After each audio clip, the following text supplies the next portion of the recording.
Sir భారత రాష్ట్ర సమితి భవిష్యత్తు ఎట్లా ఉండవచ్చు? ఇక్కడ చూస్తే హామీలన్నీ కూడా గాలికి వదిలేస్తున్నారు. నానా రకాలుగా తూట్లు పొడుస్తున్నారు. కేసీఆర్ అసెంబ్లీ దగ్గరికి వెళ్ళి మాట్లాడడం మినహా బయట ఆయన పెద్దగా కామెంట్స్ మీకున్న ఇన్సైడ్ సమాచారం. కాంగ్రెస్ కూడా ఒక గేమ్ ఆడుతున్నది. ఎంతసేపు ఏంటంటే ఆ కాంగ్రెస్కి అనుకూలంగా ఉన్న ఛానల్స్ కావచ్చు, యూట్యూబర్స్ కావచ్చు, వాళ్ళు ఏంటంటే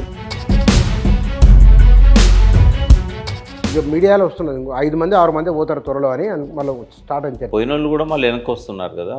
ఆ పరిస్థితుల్లో మిగతా వాళ్ళు పునరాలోచనలో పడ్డప్పుడు దాన్ని ఓవర్కమ్ కావడానికి ఇటువంటి ట్రిక్ ప్లే చేస్తున్నారు కాంగ్రెస్ పార్టీ. ఎప్పుడైతే మల్లకృష్ణ మోహన్ రెడ్డి గారు మళ్ళీ వెనక్కి వచ్చారో, నేను రాలేదట, అక్కడనే ఉన్నాడట. మరి కేటీఆర్ గారిని కలిసి అదంతా కలిసి కలిసి టీ తాగుతుంది తప్ప మళ్ళీ రిటర్న్ బ్యాక్ లేదని మరునాడు పేపర్లో వార్త స్టేట్మెంట్ ఇచ్చాడా ఆయన. బీఆర్ఎస్ అధికారం పోయిన వెంటనే ప్రజలు అబద్ధాన్ని నమ్మిర్రంటే ప్రజలకు నిజానిజాలు గుర్తించే శక్తి లేదని. ప్రజలు నమ్ముతారు, అబద్ధాలు ఎప్పుడు నమ్ముతూనే ఉంటారు. కాకపోతే కౌంటర్ చేస్తే నమ్మరు. కౌంటర్ చేయనప్పుడు ప్రజలను తప్పబడితే ఏమొస్తుంది? వచ్చే రాబోయే రోజులలో తెలంగాణ రాజకీయాలను బీసీలు మార్చబోతున్నారా? ఒకవేళ బీసీలు ఎదగలేకపోతే డెఫినెట్గా బీఆర్ఎస్కి ఒక మంచి స్థానం అయితే ఉంటుంది. కేసీఆర్ పట్ల ప్రజల్లో సానుభూతి అనడానికి పారామీటర్ లేదా మీకు ఎదురైన అనుభవాలు? ఎక్కడ పోయినా అంటున్నారు బుచ్చన్న, మేము సార్ పోతారు అనుకోలేదు, సార్ పోయిండు, మాకు ఈ కష్టాలు మొదలైనాయి, మాకు రైతు బంధు పడతలేదు, పెన్షన్ సరిగా పడతలేదు, ఇట్లాంటి మాటలు అయితే ఎక్కడ పోయినా వినబడుతున్నాయి. చాలామంది అంటున్నారు. నమస్తే.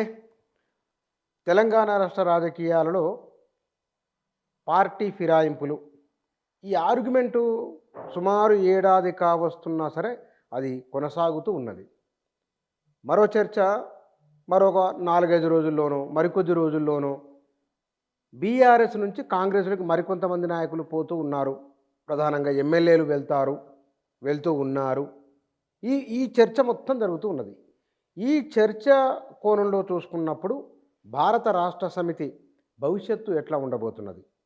కేసీఆర్ ఇలాంటి సందర్భాలలో ఎలాంటి వ్యూహాన్ని అనుసరిస్తారు? ఆయన ఆలోచన ఏమిటి? ఈ మొత్తం సినారియోలో వచ్చిన మరొక చర్చ, బీజేపీలో బీఆర్ఎస్ విలీనమనో లేదా కలుస్తారనో రకరకాల చర్చలు ఉన్నాయి. ఈ సందర్భంలో తెలంగాణ రాజకీయ ముఖచిత్రంలో బీఆర్ఎస్ ఎట్లా ఉండబోతున్నదో ఈ విషయాల గురించి మాట్లాడదాం. మన దగ్గర సామాజిక రాజకీయ విశ్లేషకులు, చరిత్ర పరిశోధకులు వి ప్రకాష్ గారు మన దగ్గర ఉన్నారు. వారితో మాట్లాడదాం. సార్ నమస్కారం. నమస్తే బుచ్చన్న. సార్ భారత రాష్ట్ర సమితి భవిష్యత్తు ఎట్లా ఉండవచ్చు? నాకైతే ఉజ్వలంగా ఉంటుందని అనిపిస్తున్నది రాబోయే రోజుల్లో. ఉజ్వలంగా? ఎస్. ఎందుకంటే రోజు రోజుకు పతనమయ్యే దిశలో అధికార కాంగ్రెస్ పార్టీ ఉంటుంది.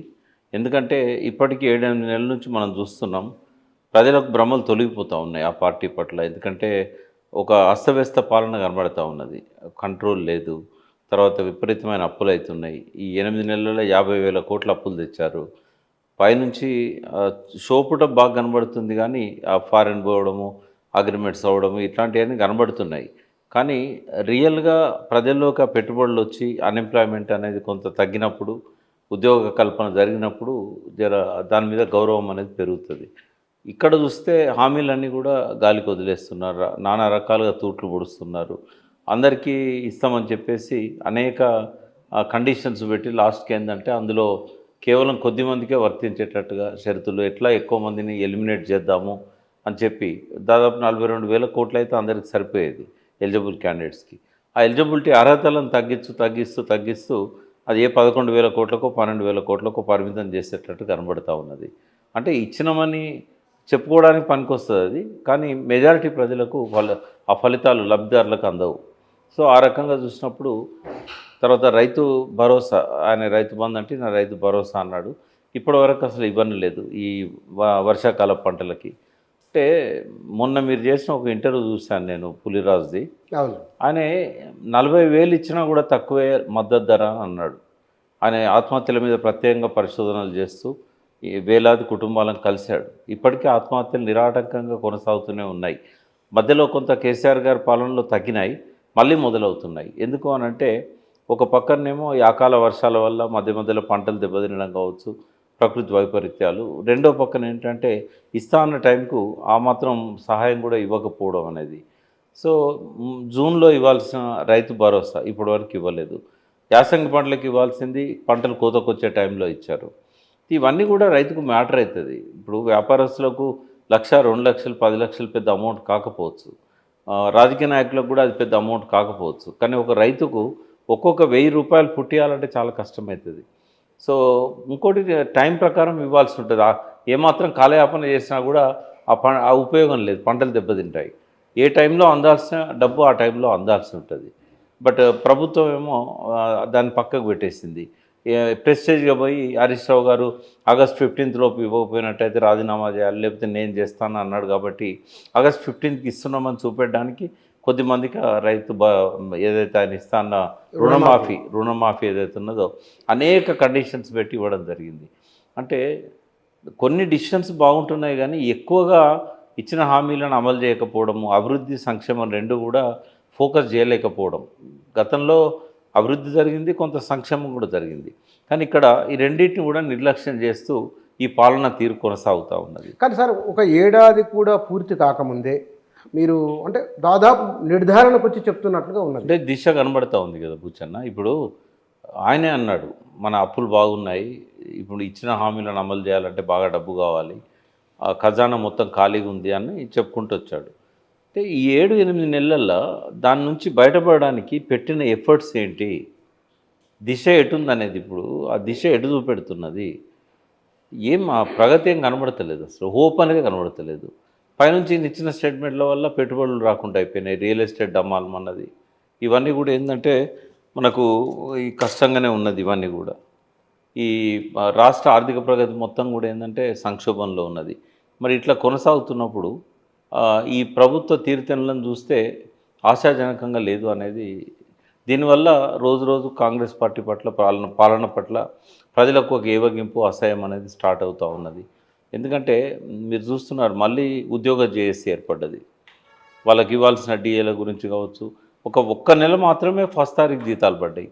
చాలామంది మళ్ళీ పెన్షనర్స్కు డబ్బులు రావడం లేదు.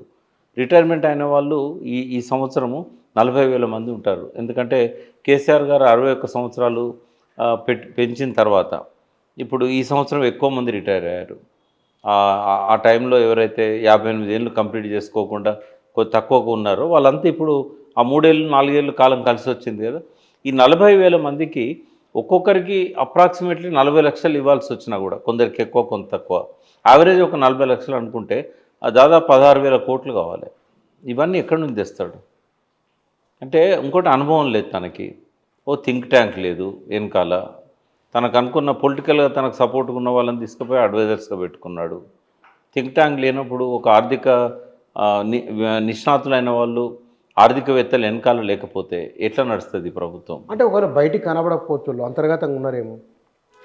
అంటే వాళ్ళు ఉన్నట్టయితే నిర్ణయాలలో ప్రతిఫలిస్తుంది అది, వాళ్ళ విధానాలు అనేవి బయటికి తెలుస్తూ ఉంటాయి. ఇప్పటికీ రైతులు రోజు రైతుల ఆత్మహత్యలు మనం చూస్తున్నాం, నేత కార్మికుల ఆత్మహత్యలు మనం చూస్తున్నాం. ఓ విధానాన్ని ప్రకటించి ధైర్యం చెప్పాలి కదా వాళ్ళకి, అదేది కూడా కనబడతలేదు. కానీ మరి మీలాంటి వాళ్ళు, మీరు తెలంగాణ ఏమాటలు తెలంగాణ కోసం మాట్లాడుతున్నారు కదా, ఇవాళ ఎవరు ముఖ్యమంత్రులు తెలంగాణకి దాని సానుకూల వ్యతిరేక ప్రభావాలన్నీ కూడా మరి మీరు చెప్పొచ్చు కదా వెళ్ళి. అంటే నేను అనేది ఏంటంటే మాకు కూడా కొన్ని పరిమితులు ఉంటాయి.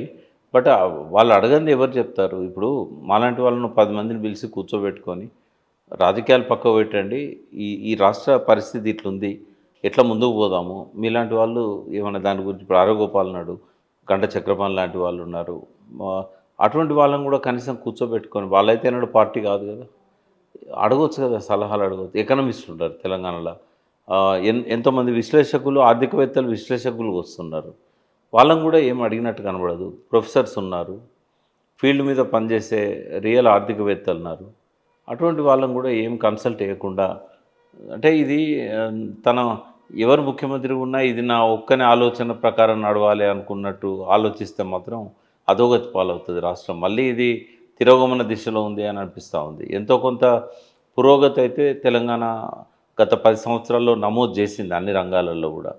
బట్ రాజకీయ కక్షలకు, ఒకరి మీద ఒకరి నిందలకు, అసెంబ్లీలలో అవతల వారిని పల్చన చేయాలనే ఆలోచనలకు 2 సెషన్లు చూసాం మనం.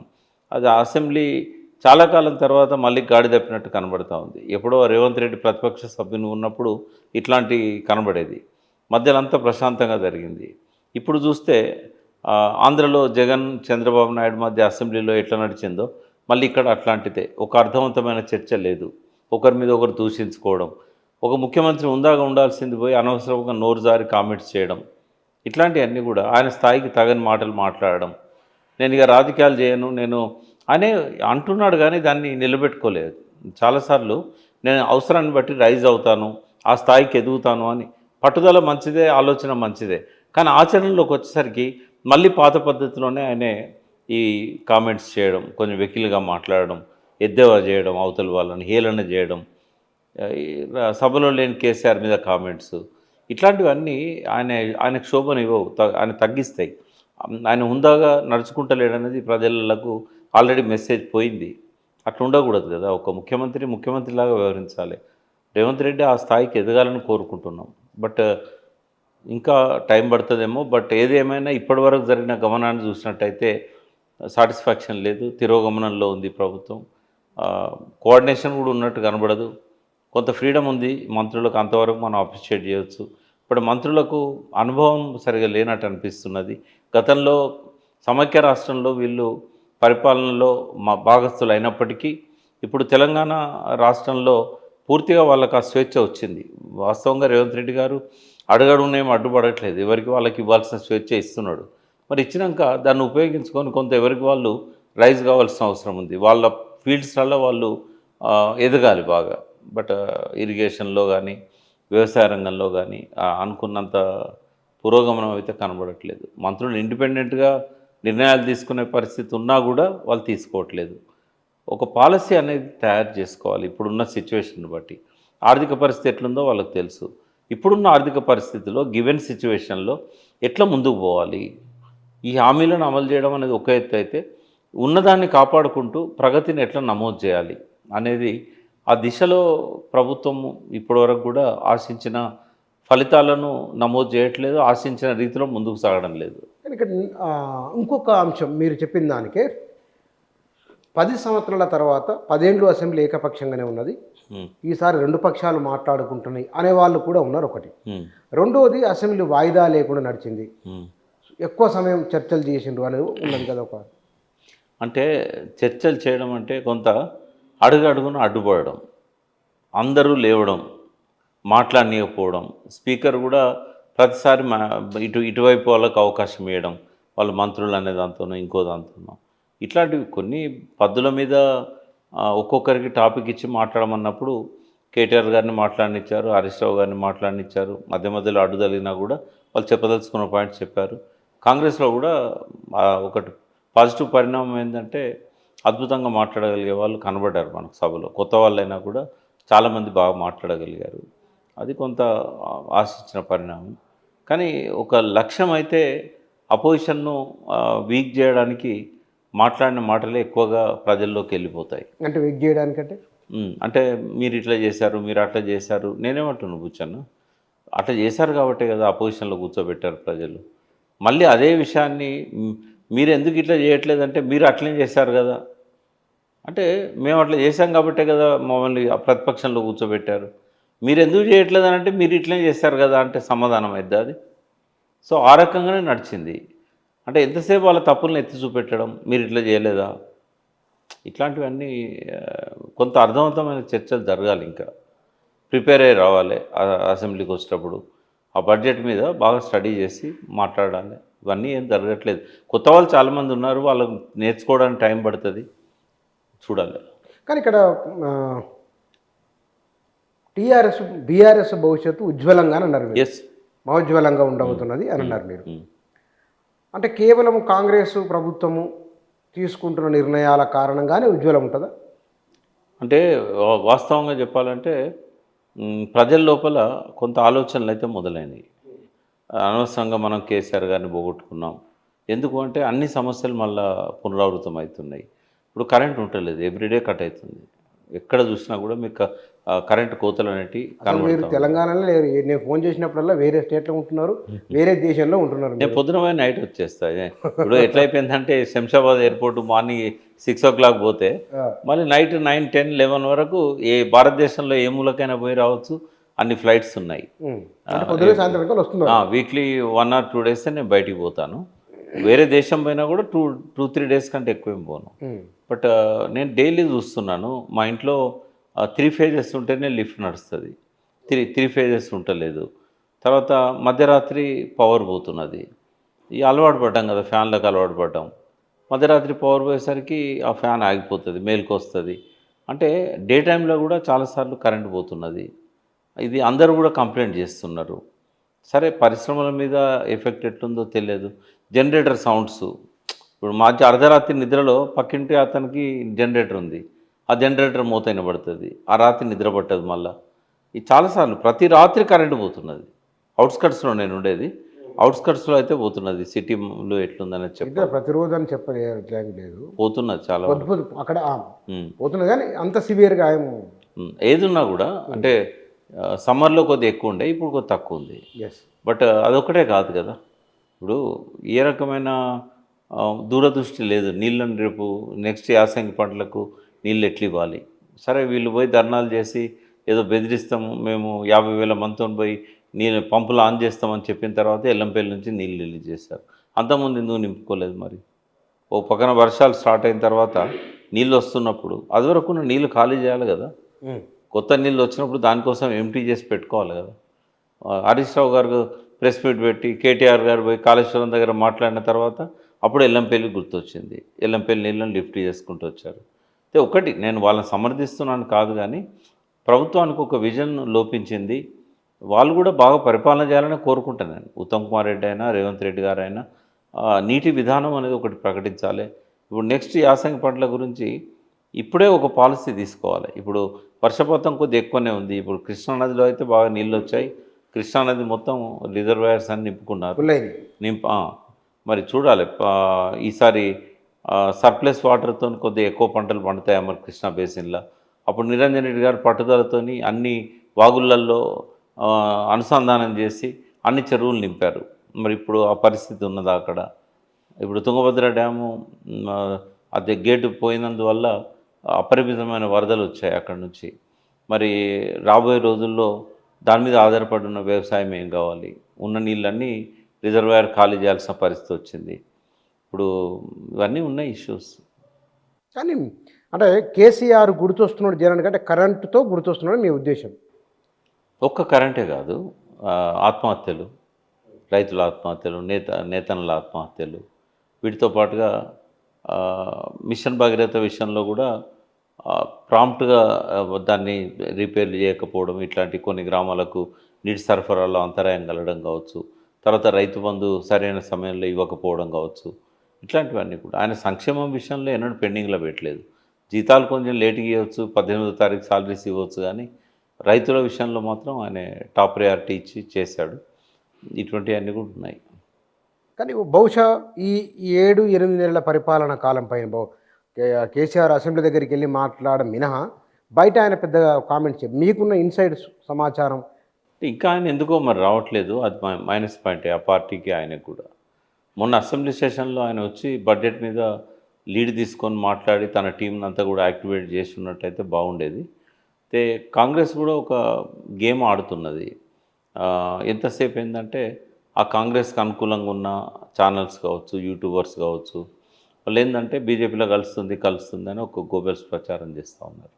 అంటే అబద్ధాల ప్రచారాన్ని తెలంగాణ ప్రజలు నమ్ముతున్నారు అనేది కాంగ్రెస్ నాయకులకు అర్థమైంది. ఇలా అబద్ధాలను నమ్మకపోతే వాళ్ళు అధికారంలోకి వచ్చేవాళ్ళే కాదు. ఈ అబద్ధాలను నమ్ముతున్నారు కాబట్టి అబద్ధాలను మళ్ళీ ప్రచారం చేద్దాము. కాబట్టి వాళ్ళు మళ్ళీ ఎలక్షన్లప్పుడు మాత్రమే ఉండాల్సిన ఈ సోషల్ మీడియా వార్ అనేది ఇప్పుడు కూడా కొనసాగుతూ ఉంది. ఇటీవల కాలంలో మనం చూసాం, వరుస పెట్టి ఆ పార్టీకి అనుబంధంగా ఉండే మనుషులు కావచ్చు, ఛానల్స్ కావచ్చు, బీజేపీలో కలుస్తున్నది అనేది ఒక దుష్ప్రచారాన్ని లేపారు. కేటీఆర్ గారు ట్వీట్ చేసిన తర్వాత కూడా మళ్ళీ ఒక 3-4 రోజుల దాకా చర్చ కంటిన్యూ చేశారు.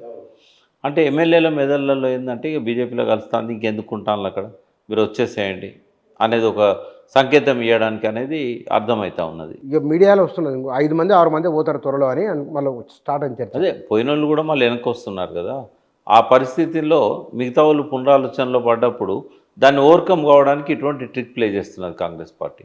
ఎప్పుడైతే మళ్ళీ కృష్ణమోహన్ రెడ్డి గారు మళ్ళీ వెనక్కి వచ్చారో, నేను రాలేదట, అక్కడనే ఉన్నారట. మరి కేటీఆర్ గారిని కలిసి అదంతా కలిసి ఒక కలిసి టీ తాగుతుంది తప్ప మళ్ళీ రిటర్న్ బ్యాక్ లేదని మరునాడు పేపర్లో వాడతా. స్టేట్మెంట్ ఇచ్చాడా ఆయన? ఆ పేపర్లో మరునాడు వాడతా. సరే ఒకటే బుచ్చన్న, ఇప్పుడు ఎమ్మెల్యేలు ఇప్పుడు కొత్త కాకపోతే ప్రతిపక్ష నాయకుని హోదా మిస్ అవుతుందేమో, అంతమించి టీఆర్ఎస్ జరగబోయే నష్టం ఏమున్నది? ఎమ్మెల్యేలు పోయినంత మాత్రాన ఇప్పుడు ఆ పార్టీ కొత్తగా వచ్చేది ఏం లేదు, ఉన్న ఒక ప్రతిపక్ష హోదా పోతుంది. ఆయన సభకే రావట్లేదు ప్రతిపక్ష నాయకుడు. ఆ హోదా ఉంటేంది పోతేంది అది సభకు వచ్చినప్పుడు కదా. సరే ఏదున్నా కేసీఆర్ గారు మళ్ళీ తొందరగా యాక్టివ్ అయినట్టయితే ఆ పార్టీ ప్రతిష్ట పెరుగుతుంది. అబద్ధాలను తెలంగాణ ప్రజలు నమ్ముతున్నారని కాంగ్రెస్కి అర్థమైంది అని అన్నారు. అవును, 2 సార్లు బీఆర్ఎస్ను అధికారంలోకి తీసుకొచ్చినప్పుడు ప్రజలకు అప్పుడు అబద్ధాలు ఎవరు చెప్పలేదా? బీఆర్ఎస్ అధికారం పోయిన వెంటనే ప్రజలు అబద్ధాన్ని నమ్మిర్రంటే ప్రజలకు నిజానిజాలు గుర్తించే శక్తి లేదని. అంటే ఎట్లా ఉంటుందంటే ఇది ఒకటేమో అప్పుడు ప్రజల నోటీసులోకి డైరెక్ట్గా అభివృద్ధి కార్యక్రమాలు కానీ సంక్షేమం కానీ వాళ్ళ మదిలోకి డైరెక్ట్ వెళ్ళిపోయింది. ఇంత అబద్ధాలు అప్పుడు ప్రచారం కాలేదు. బట్ ఈసారి ఏమైందంటే ఒక పక్క అబద్ధాలు ప్రచారమైనవి, దాన్ని కౌంటర్ చేయలేకపోయారు. సోషల్ మీడియాలో వీళ్ళు అఫెన్సివ్గా పోతున్నారు. ప్రజలు నమ్ముతారు, అబద్ధాలు ఎప్పుడు నమ్ముతూనే ఉంటారు. కాకపోతే కౌంటర్ చేస్తే నమ్మరు. కౌంటర్ చేయనప్పుడు ప్రజలను తప్పబడితే ఏమొస్తుంది? నమ్మడానికి ఆస్కారం స్కోప్ ఇచ్చింది ఎవరు? మీరు చెప్పకపోవడమే కదా.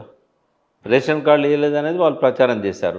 మేము 6 లక్షల రేషన్ కార్డులు ఇచ్చామని చెప్పలేకపోయినారు. ఉద్యోగాలు ఇవ్వట్లేదు అనేది నిరుద్యోగులంతా కూడా గ్రామం పోయి ప్రచారం చేశారు.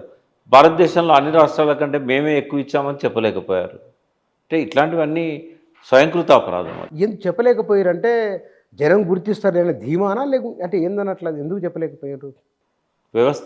వ్యవస్థాగతమైన లోపాలు.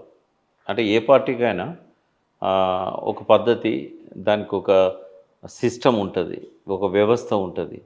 ఇక్కడ అది ఏది లేదు.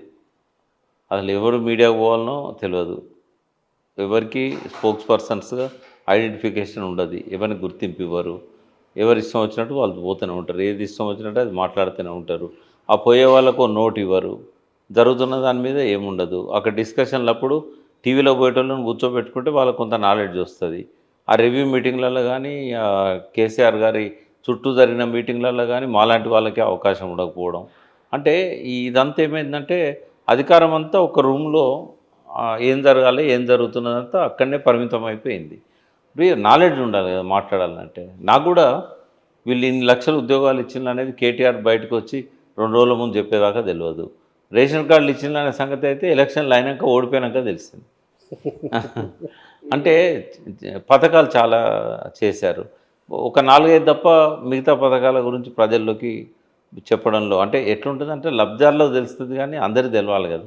ఇన్ని డెవలప్ చేశారు, ఇంత చేనేత పాలసీ వీళ్ళు ఏం తీసుకున్నారు, దానివల్ల ఆత్మహత్యలు ఎట్లా తగ్గినాయి, రైతుల ఆత్మహత్యలు తగ్గడానికి వీళ్ళు చేసిన కాంట్రిబ్యూషన్స్ ఏంటి, సాగు ఎంత పెరిగింది, ఇట్లాంటి విషయాల మీద కొంత ఒక దశాబ్ది ఉత్సవాల కోసం ప్రిపరేషన్ ఒకటి జరిగింది. ఆ టైంలో ఏమైందంటే ఎక్కడెక్కడనో ఇంటర్నేషనల్ రెప్యుటేషన్ ఉన్న వాళ్ళను ఇట్లాంటి వాళ్ళని తీసుకొచ్చి వీడియోలు చేయించారు. ఆ వీడియోలు రిలీజ్ చేయలేదు. మీకు గుర్తుండాలి, 9 ఏళ్ళు కంప్లీట్ కాగానే దశాబ్ది ఉత్సవాలను మొదలుపెట్టారు. వాటి కోసం చాలా హంగామా జరిగింది. కొన్ని 100 కోట్లు ఖర్చు పెట్టి వీడియోలు తీయించారు. వీడియోలు ప్లే చేశారా? బయటకి ఏం కలవాలి. కేసీఆర్ గారి ఉద్దేశం ఏముండే అంటే ఎన్నికలు రాబోతున్నాయి, మళ్ళీ దశాబ్ది ఉత్సవాలు ఎన్నికల తర్వాత వస్తాయి కాబట్టి ఎన్నికలలో మనం చేసిన ఏంటి అని చెప్పుకోవడానికి ప్రతి రంగానికి సంబంధించిన ఆ ఫలితాలను మనం చేసిన ఎఫర్ట్స్ను ప్రజల్లోకి పోవాలి అని ఆయన పెట్టాడు. కానీ అది అక్కడున్న అధికార యంత్రాంగం కావచ్చు, ఆ చీఫ్ మినిస్టర్ ఆఫీస్లో ఉన్న వాళ్ళు కావచ్చు, డిఐపిఆర్లో ఉన్న వాళ్ళు కావచ్చు, వాటిని అనుకున్నంత రీతిలో బయటికి తీసుకురాలేకపోయారు. షార్ట్ టైంలో ప్లాన్ చేశారు. అది కూడా తెలంగాణకు సంబంధం లేని వాళ్ళను ఆ వీడియోలు మేకింగ్ కోసం పెట్టారు. ఎందుకు ఆ నిర్ణయం తీసుకున్నారు? నాకు తెలిసి ఒక 2-3 ఉన్నారేమో. మీ సతీష్ గారు కావచ్చు, ఇంకా పూర్ణ, ఇంకొక 2-3 తీశారు తెలంగాణ వాళ్ళు. మిగిలిన వాళ్ళంతా నాన్ తెలంగాణ. వాళ్ళకు ఆ సబ్జెక్ట్ అర్థం కావడానికే ఆ పుణ్యకాలం అంతా పోయింది. సబ్జెక్ట్ అర్థమైనాక వాళ్ళు ఆ ఫిలిం మేకింగ్ చేసేవరకే దశాబ్ది ఉత్సవాలు స్టార్ట్ అయినాయి. ఏదైనా కావచ్చు, వాళ్ళు ఎందుకు ఇట్లా ఇచ్చారంటే గర్కా మురిగి దాల్ బరాబర్. ఇక్కడ వాళ్ళ ప్రతిభ వాళ్ళకి అర్థం కాకపోవచ్చు, బయట వాళ్ళు అయితే బాగా చేస్తారని చెప్పి నమ్మవచ్చు. తెలంగాణ ఉద్యమంలో పాల్గొన్న వాళ్ళు తెలంగాణ ప్రజలు ఒక తాటిపైకి తీసుకొని రాగలిగిన వాళ్ళు, వాళ్ళకంటే బయటి వాళ్ళకి ఎక్కువ విషయాలు తెలిసే అవకాశం ఉంటుంది అని నమ్మిన వీళ్ళు. తెలంగాణలో జరిగిందాన్ని అంతగా కొన్ని యుగాలుగా మనము దాన్ని డివైడ్ చేస్తే అదంతా అహంకార యుగం కదా. ఆ ఈగో చాప్టర్ అది. ఆ టైంలో నేను చెప్పిందే వేదం. నేను ఎవరికి చెప్తే వానికి ఇవ్వండి. అట్లా జరిగింది అది. ఏం చేస్తాము ఇప్పుడు? కర్ణుడి చావుకు 1000 కారణాలు అన్నట్టు ప్రకృతి ఆయన ఓడిపోవాలి, ఆ పార్టీ రావద్దు అధికారంలో కానీ నిర్ణయించినప్పుడు ఎవరు ఏం చేసినా కూడా ఎట్లా వస్తారు? పోయే కాలం వచ్చినప్పుడు అంటారు కదా, అవన్నీ వచ్చినాయి ఆ లక్షణాలన్నీ. అసలు అదైతే నన్ను కూడా హార్ట్ బర్న్ చేసింది. నేను డైరెక్ట్ సెక్రటరియట్కి పోయి గొడవపడ్డా దేశపతితోని, తర్వాత అక్కడ ఉన్న వాళ్ళతో. ఏంది అది? తెలంగాణ ఉద్యమంలో ఉన్న వాళ్ళకంటే ఎక్కువ తెలుసా వీళ్ళకు?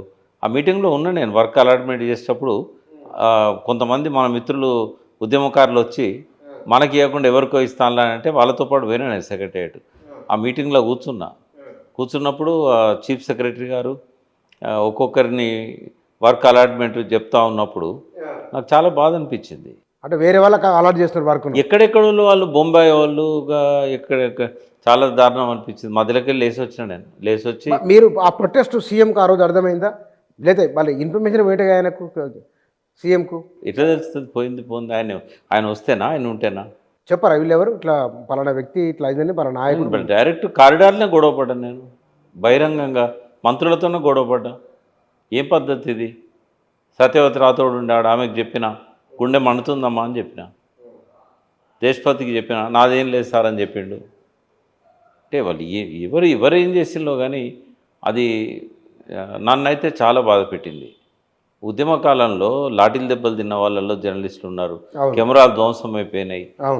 ఒక తిండి లేక, తిప్పలు లేక అందరితో పాటు ఉద్యమకారులుగా ఉన్నారు. ఉద్యమాన్ని చూశారు, ఉద్యమాన్ని ప్రచారం చేశారు. శ్రీకృష్ణ కమిటీ వీళ్ళందరినీ తీసేయమంటే కూడా గట్టిగా నిలబడ్డారు. మేనేజ్మెంట్లతో కొట్లాడిన్లు. అటువంటి వాళ్ళు ఇవాళ యూట్యూబ్ ఛానల్స్ పెట్టుకొని, లేకపోతే మేము కొన్ని చేసిస్తాము ప్రోగ్రామ్స్ అని అంటే వాళ్ళకి ఇవ్వకుండా ఎవరెవరికో ఇవ్వడం అనేది, ఇట్లాంటివన్నీ కూడా కారణమైనవి ఒక నెగిటివ్ రావడానికి. మరి అది దాని ఇంపాక్ట్ ఉండదా? నువ్వు వర్క్ ఒక్కనికి ఇవ్వలేదు కావచ్చు, వాడు 100 మందికి చెప్తాడు. ఇట్లాంటివన్నీ జరిగినాయి. అయితే వీళ్ళంతా ఇన్ఫ్లుయెన్స్ చేసేవాళ్ళు. ఇన్ఫ్లుయెన్స్ చేశారు కూడా. కానీ అక్కడ మీరు అన్నారు ఇందాక అధికారం ఆ రూమ్కే పరిమితమైంది అన్నారు కదా, అతి జాగ్రత్త వలన, అతి విశ్వాసం వల్ల జరిగింది అది? అంటే ఎదురు లేదు, అప్పుడు నాకు 88 సీట్లు వచ్చినాయి, ఇప్పుడు 100 వస్తాయి అనే ఒక ఏమంటారు, అది అతి విశ్వాసం అనొచ్చు, అహంకారం అనొచ్చు, ఏదైనా అనొచ్చు. ఇక్కడ మనము ఇన్ని చెప్పారు మీరు, టీఆర్ఎస్, బీఆర్ఎస్, మీ వ్యక్తిగత అనుభవం కూడా ఇన్ని ఉన్నప్పటికీ కూడా ఉజ్వలమైన భవిష్యత్తు అంటే వేరే లేదు కదా కూర్చొని, ఆల్టర్నేట్ లేదు. బీజేపీ ఎప్పటికీ ఆ ప్లేస్ ఆక్రమించలేదు తెలంగాణలో. సాధ్యం కాదు. ఎందువల్ల సాధ్యం కాదు అంటే ఇక్కడ నేచర్ అది. ఇక్కడ ప్రజల్లో ఉన్న ఎమోషన్స్ వేరు, ఇక్కడ ప్రజల ఆలోచనలు వేరు. నార్త్ ఇండియాలో బీజేపీ బాగా పనిచేస్తుంది, కానీ సౌత్ ఇండియాలో పనిచేయదు. ఒక తెలంగాణ కాదు, సౌత్ ఇండియాలో ఎక్కడ కూడా ఆ భావజాలానికి అంత ఇంపార్టెన్స్ రాదు. కొంతమంది పదవుల కోసం పోయిన వాళ్ళు ఉంటారు, వాళ్ళని అంటిపెట్టుకున్న కార్యకర్తలు ఉంటారు. కేంద్రంలో మోడీ కావాలని కోరుకోవచ్చు, కానీ రాష్ట్రంలో బీజేపీ పాలన కావాలని ఏం కోరుకోరు. ఇప్పటికైనా కాంగ్రెస్కు బీఆర్ఎస్కి మధ్యనే ఫైట్ ఉంటుంది ఇక్కడ. రేపు ఏదైనా మూడో శక్తి వస్తే చెప్పలేము. ఒక వ్యాక్యూమ్ అయితే ఉన్న తెలంగాణలో. బీసీలు అంతా కనుక ముఖ్యమైన నాయకులంతా ఒక నిర్ణయం తీసుకొని మనం కూడా పొలిటికల్ పార్టీ పెట్టుకుందాము, ఇంతమంది ఉండి మనము వాళ్ళ దగ్గర పోయి టికెట్లు ఆడుకోవాల్సిన అవసరం ఏంది, ఈ ఆత్మవంచన మనకెందుకు, ఆత్మగౌరవంతో మనం బతుకుదాం అని చెప్పి కనుక పోలరైజ్ అయితే వాళ్ళు ఒక పార్టీ పెట్టుకుంటే ఆ వ్యాక్యూమ్ అనేది, గ్యాప్ అనేది ఫిలప్ చేసిన వాళ్ళు అవుతారు. అప్పుడు ముగ్గురు మధ్య పోటీ జరుగుతుంది. వీళ్ళు బీజేపీతోనో, లేకుంటే బీఆర్ఎస్తోనో, కాంగ్రెస్తోనో ఈ బీసీ ఫ్రంట్ అలయన్స్ పెట్టుకుంటే అధికారంలోకి వచ్చే అవకాశం ఉంటుంది. ఉందా? స్కోప్ ఉందా? మీరు 100% ఉంది. అది తెలంగాణలో 100% ఉంది. మొన్న మంచి అవకాశం వచ్చింది, కానీ ఏ బీసీ కూడా మొన్నటి ఎన్నికల కంటే ముందు ఆ పరిస్థితిని అర్థం చేసుకోలేదు, బయటికి రాలేదు, పార్టీ పెట్టలేదు, ఆ స్పేస్ను ఉపయోగించుకోలేకపోయారు. ఒక 2 years బ్యాక్ కనుక బీసీలో ఒక పార్టీ పెట్టుకొని ఉంటే మొన్న అధికారంలోకి వచ్చే అవకాశం ఉండే. కనీసం టీఆర్ఎస్తో కలిసన్నా గవర్నమెంట్ ఫామ్ చేసేవాళ్ళు. కాంగ్రెస్ ఏకపక్షంగా అధికారంలోకి వచ్చేది కాదు. మరి మీరు ఊరుకోరుగా ఏదో ప్రయత్నం చేస్తుంటారు, ఎవరికైనా అడ్వైజ్ ఇచ్చారా మరి పార్టీ? లేదు, ఇప్పుడు మనకు ఈ టైము రాంగ్ టైము. ఒక 2 ఇయర్స్ తర్వాత ఆ ప్రయత్నాలన్నీ మొదలు పెట్టొచ్చు. అలా మీరు మీ దృష్టిలో ఉన్నారు కొంతమంది. కొంతమంది వాళ్ళంతట వాళ్ళే ప్రయత్నాలు చేస్తున్నారు. వాళ్ళకి సపోర్ట్ ఇస్తే సరిపోద్ది కదా! వాళ్ళంతట వాళ్ళు ఆ ప్రయత్నాల్లో ఉన్నారు కదా! నేను మొన్న ఎగ్జిబిషన్ గ్రౌండ్‌లో శివశంకర్ గారి జయంతి అయింది. భక్తులంతా బీసీలు రాజ్యాధికారంలోకి రావాలని అంటున్నారు. కానీ ఎట్లా వస్తారు బీసీలు రాజ్యాధికారంలోకి? కేశవరావు గారు మాట్లాడినప్పుడు చెప్పిండు. ఇక్కడ ఇదివరకు తెలంగాణ రాష్ట్ర సమితి పార్టీ పెట్టినప్పుడు దాని వెనకాల పనిచేసిన ప్రకాష్ ఉన్నాడు. ఇంకా కొంతమంది పెద్దలు ఇక్కడనే కూర్చొని ఉన్నారు. చిరంజీవులు గారు చేస్తున్నారు. మీరంతా కలిసి ఆలోచించండి. ఊరికే రాజ్యాధికారంలోకి రావాలంటే వస్తారా? దానికి ఏదైనా ఒక రోడ్ మ్యాప్ ఉండాలి కదా అన్నప్పుడు నేను నా వంతు వచ్చినప్పుడు నేను చెప్పాను. ఏం చేస్తే అధికారంలోకి వస్తారు? ఒక రాజకీయ పార్టీ స్టార్ట్ చేయాలంటే బీసీలకు ఏం కావాలి? నంబర్ 1 ఏంటంటే బీసీలో జరుగుతున్న అన్యాయాలు ఏందో బీసీలకు తెలియాలి. తెలంగాణ సో ఎట్లొచ్చింది? తెలంగాణకు జరుగుతున్న అన్యాయాలు ఏందో తెలంగాణ ప్రజలకు తెలిసే విధంగా భావజాల వ్యాప్తి జరిగింది. భావజాల వ్యాప్తి కంటే ముందు అధ్యయనం జరిగింది. ఈ అధ్యయనం భావజాల వ్యాప్తి లేకుండా బీసీలు ఎట్లా ఒకటవుతారు? అది జరిగినప్పుడు ఏమైందంటే కొత్త నెత్తురు వస్తుంది. ఈ కొత్త నెత్తురు వచ్చినాక వాళ్ళ సమస్యల మీద పోరాటాలు మొదలుపెట్టాలి. వాళ్ళని రాటు తేల్చాలి. ఆ తర్వాత రాజకీయ శక్తిగా వాళ్ళు ఎదగడానికి ప్రయత్నం చేస్తారు. ఆ టైంలో నిర్మాణం అనేది చాలా చాలా ఇంపార్టెంట్. దీనికి కావాల్సిన వనరులన్నీ సమకూర్చుకోవాలి. బీసీలలో చాలా డబ్బున్నోళ్ళు ఉన్నారు.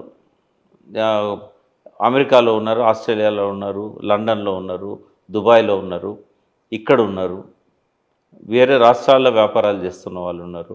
వీళ్ళందరినీ పోలరైజ్ చేయాలి. కాన్షీరామ్ ఎట్లయితే దళితులలో ఒక బాంబ్ సెఫర్ పెట్టి ఆ రకంగా ప్రతి నెల కొంత ఇన్కమ్ క్రియేట్ చేసుకోగలిగాడు, అది చేయగలగాలి. తెలంగాణ కావాలని చాలామంది అన్నారు, కానీ కేసీఆర్ వచ్చేదాకా అది కదలలేదు. అంటే ఒక నాయకుడు కావాలి. ఆ నాయకుడు అందులో నుంచి అన్న రావాలి, ఉద్యమాలలోంచి. లేదు అని అంటే రెడీమేడ్ నాయకుడిగా ఉన్నవాడిని తీసుకొచ్చన్న ముందు పెట్టాలి. దానికి ఐకాన్ కావాలి. ఐకాన్ అన్నప్పుడు శివశంకర్ను పెట్టుకోమని చెప్పాం. బీసీలకు అంటే ఏ కులానికి ఆ కులానికి చేసిన వాళ్ళు చాలామంది ఉన్నారు.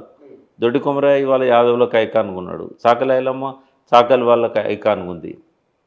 తెలంగాణకు జయశంకర్ గారు ఐకాన్గా ఉన్నారు. అట్లనే జ్యోతిబా పూలేని మనం తీసుకొచ్చి ఐకాన్గా పెట్టుకున్నాం. కానీ తెలంగాణలో కూడా బీసీల కోసం పనిచేసిన వాళ్ళ జాబితాను మనం చూసినట్టయితే 1952 నుంచి 72 దాకా శివశంకర్ గారు ఆ రిజర్వేషన్ల కోసం కొట్లాడింది. వాళ్ళ ఆయన పుణ్యమే ఇవాళ బీసీలకు రిజర్వేషన్లు అమలవుతున్నాయి తెలంగాణలో. అంటే మరి మండల్ కమిషన్ నివేదిక రావడానికి మా బీపీ సింగ్ను కన్విన్స్ చేసి దాన్ని ఆమోదింపజేయడానికి శివశంకర్ గారి పాత్ర ఉంది. మరి ఆయన గురించి ఎవరికి తెలియదు.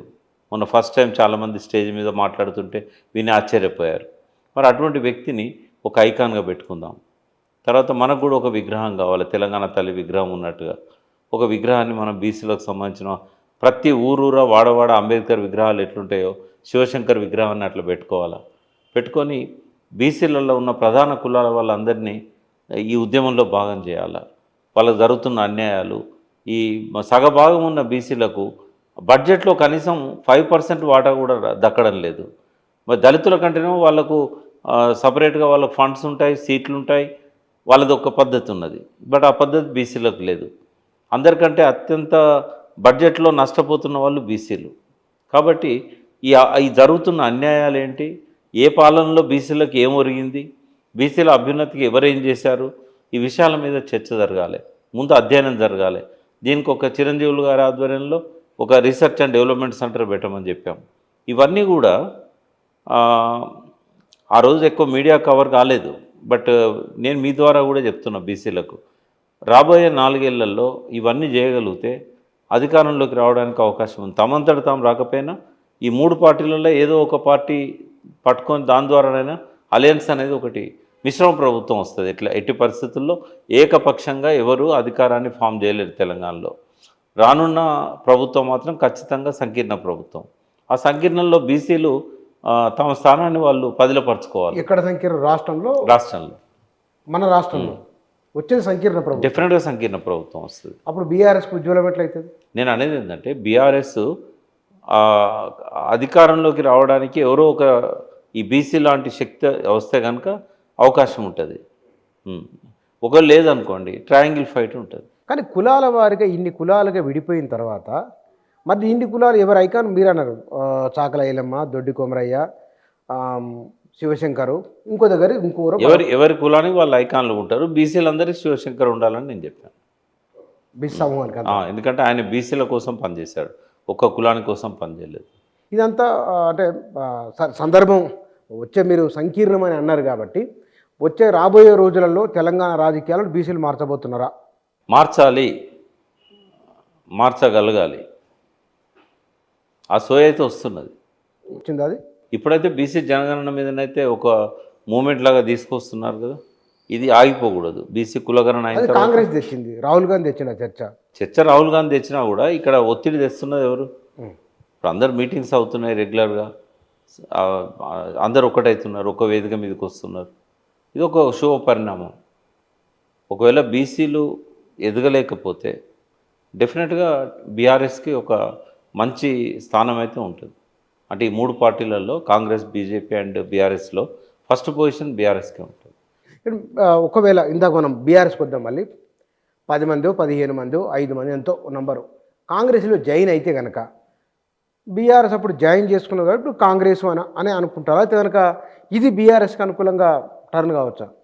ఎమ్మెల్యేలు పోయినంత మాత్రాన పెద్దగా లాభం లేదు, నష్టము లేదు బీఆర్ఎస్కి. నష్టము అని అంటే కొంత క్యాడర్ పోతుంది, మళ్ళీ కొత్త క్యాడర్ని తయారు చేసుకోవాలి. అయితే బుచ్చన్న, ఒక హోపు, ఒక నమ్మకం, ఒక ఆశ, ఒక నమ్మకం, వీళ్ళు లేస్తారు, కొత్త రక్తాన్ని ఎక్కిస్తారు, కేసీఆర్ గారు మహావ్యూహకర్త, ఆయన సైలెంట్గా ఉండడు అని ఇవన్నీ ఆశలు, నమ్మకాలు. వాళ్ళు చేయలేకపోతే ఏముండదు. అంటే కేటీఆర్ ఒక సమర్థుడైన లీడర్, హరీష్ రావు ఒక సమర్థుడైన లీడర్, కవిత రేపు జైల్లో నుంచి వచ్చిన తర్వాత ఆమె కూడా ఒక పెద్ద లీడరు.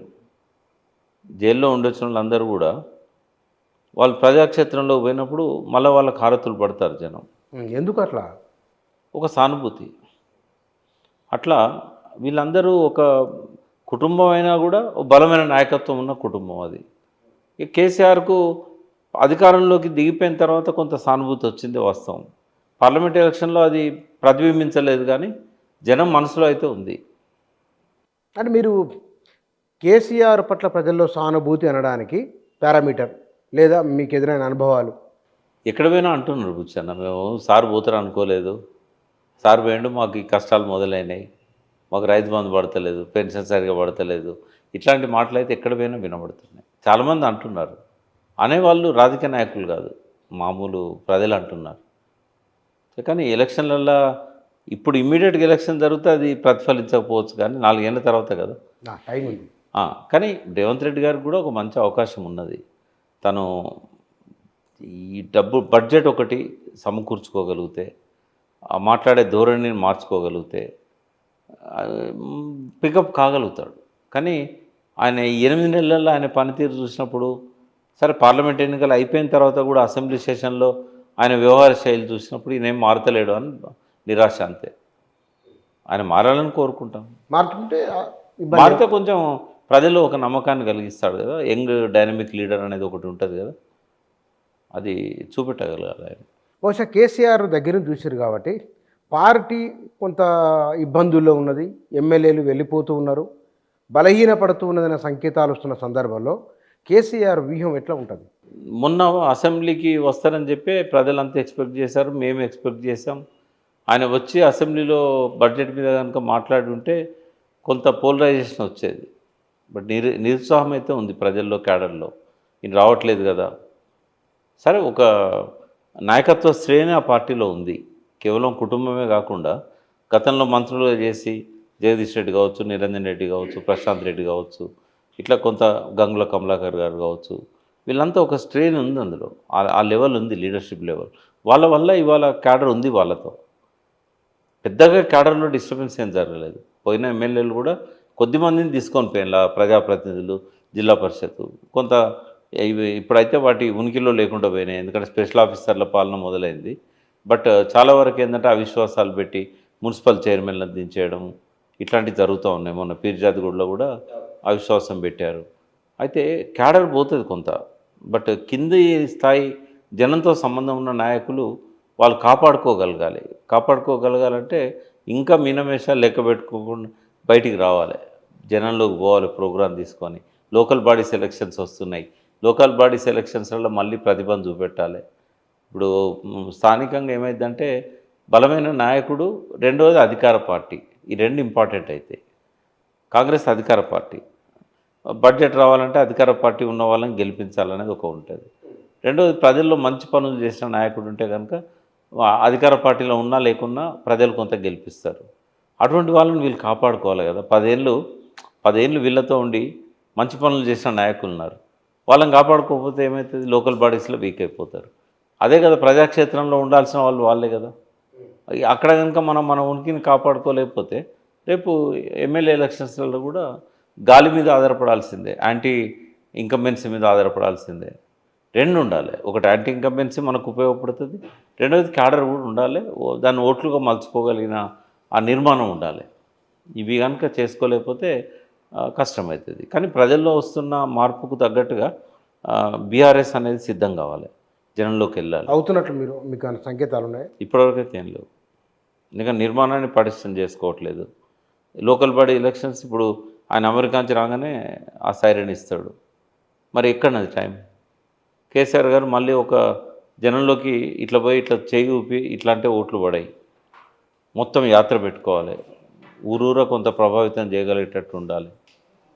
అది ఇంకా మొదలే కాలే కదా. ఇప్పుడు ఆయన కూడా వయసు పైబడింది కదా, మునుపడంత యాక్టివ్గా ఉండగలరా? వయసు పెద్దగా కేసీఆర్కి అడ్డమని నేను అనుకోను. ఆయన మానసిక స్థైర్యం అటువంటిది.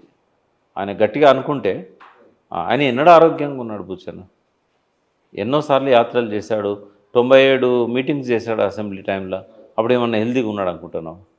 ఎప్పుడు జలుబు ఇవన్నీ ఉంటాయి ఆయనకు, బట్ మనోధైర్యం అనేది ఉంటుంది. కానీ ఇప్పుడు ప్రతిపక్ష నాయకుడిగా పోవాలి కదా జనంలోకి. అప్పుడు అధికార ముఖ్యమంత్రిగా పోయిండు, అప్పుడు కొంచెం ఇంకా ఆయన లోపల ఆ శక్తి రావాలి. ఏది ఎట్లున్నా కూడా ఆయన జనంలో పోతే మార్పు అయితే కనబడుతుంది.